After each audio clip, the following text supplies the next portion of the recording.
And let me tell you, I was here exactly 2 weeks ago. Very similar crowd, very same place. But back then, well, there was a lot of anger expressed. Not that there's no anger here, but it's much more subdued and frankly celebratory in the wake of this significant change. This was a daily briefing, but like none other. With Governor Andrew Cuomo on your right at the table were Senate Majority Leader Andrea Stewart-Cousins and State Assembly Speaker Carl Heastie. And on your left, Reverend Al Sharpton, all people of color, to announce a series of measures the governor called a, quote, reinvention, unquote, of police. How many times do you have to see the same case before you do something? Here's what he and the leaders of the legislature did. 4 bills passed into law. One repeals Statute 50A, which has kept police disciplinary records secret for decades. No more.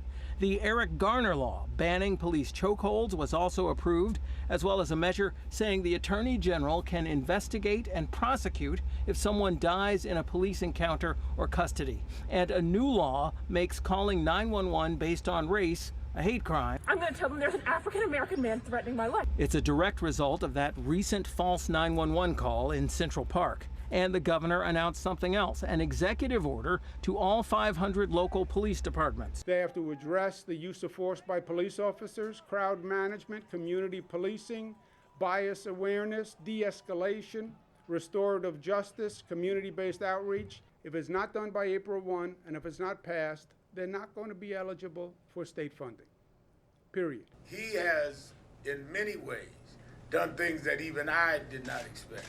To say that every mayor must come up with a plan along these areas or they would withhold state money is a model for where we ought to be dealing with 21st century civil rights in this country. But I asked the governor if it was possible if communities and police could still together discriminate against some groups. His answer? The police don't exist despite the community. It doesn't happen that way. He also said that local county legislatures will have to approve policing plans that law enforcement and local communities create together. And with that, history was made as the governor signed the measures into law while some African-American leaders witnessed the change. Afterward, the mothers of Eric Garner and Sean Bell, 2 black men killed in police cases, were asked if they ever thought we'd get to this day. No, my son, 14 years. It took 14 years, and it's more than that, it's beyond that. There's so many family members that work with us with the Justice Committee, with CPR, has worked very hard for this.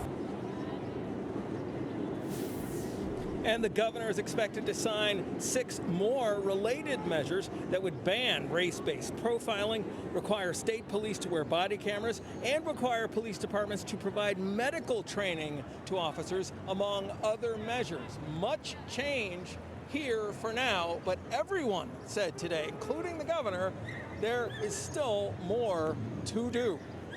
Right now, reporting live from outside Barclays Center in Brooklyn, I'm James Ford, Pix 11 News.